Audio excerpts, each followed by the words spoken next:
the end zone hustle. So the purpose for this would be your sprint fitness and then controlled dribbling, like when you're tired. Okay, so that's sort of the focus for the end zone hustle. And then you just need like the equipment you need would just be like cones and balls, and then you can mark out a certain area that you want him to do this in. But you could use like the 23 to the baseline if you want to as well. Your players will start with the ball. So let's say they're starting on the 23 with the ball. You just have them line up one next to each other. And then on the whistle, you have them dribble to the other side, so to the baseline. So from the 23 to the baseline, you have them dribble with the ball. They stop the ball there, and you can have them do a different fitness. So maybe you want them to do push-ups, or they can do a plank, or they can do squats, whatever you want. That's completely up to you. Then they will sprint back to the beginning without the ball, and they take another ball, and then they're gonna repeat. They'll repeat that, right?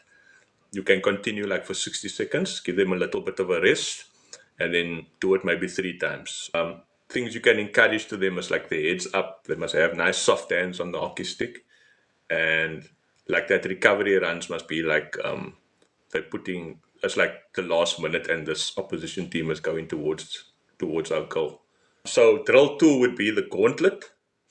The purpose of this drill is just like your agility, your reaction time, and like your conditioning and stuff like that, right? So like your stamina and stuff like that. Again, like the equipment would be like cones, balls, mini hurdles, things like that.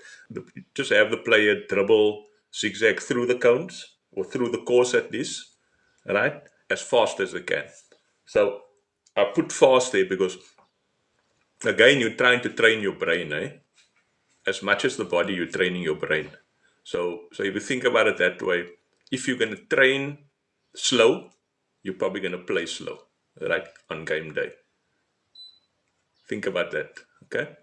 So why not, when you come to the practice, train at the speed you want to play the game, because that's what the brain will sort of connect with, all right? The brain connects with what you're doing. So if you're doing it at 50%, if you're doing it at 20%, that's what the brain remembers on match day.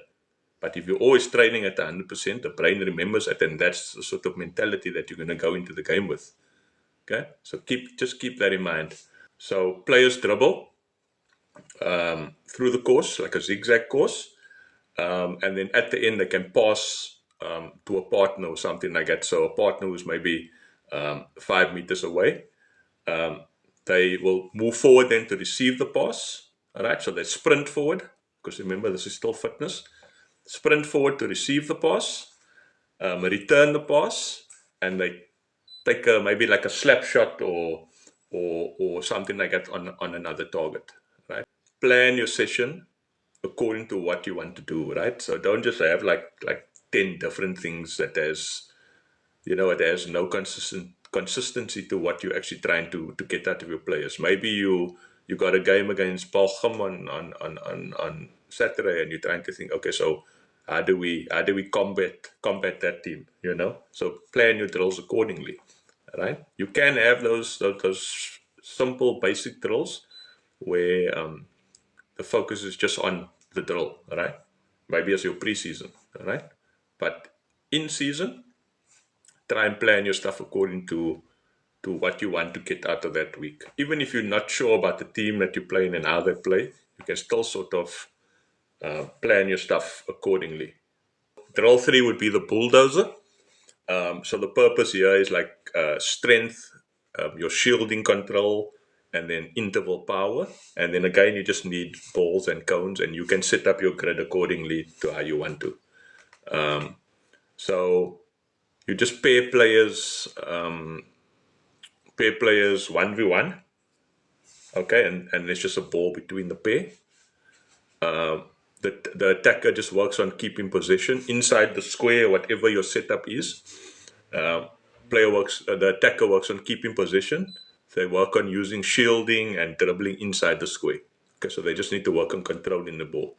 You can have the defender then applying pressure for 30 seconds, trying to sort of poke the ball away. So like jabs, jabs and things like that.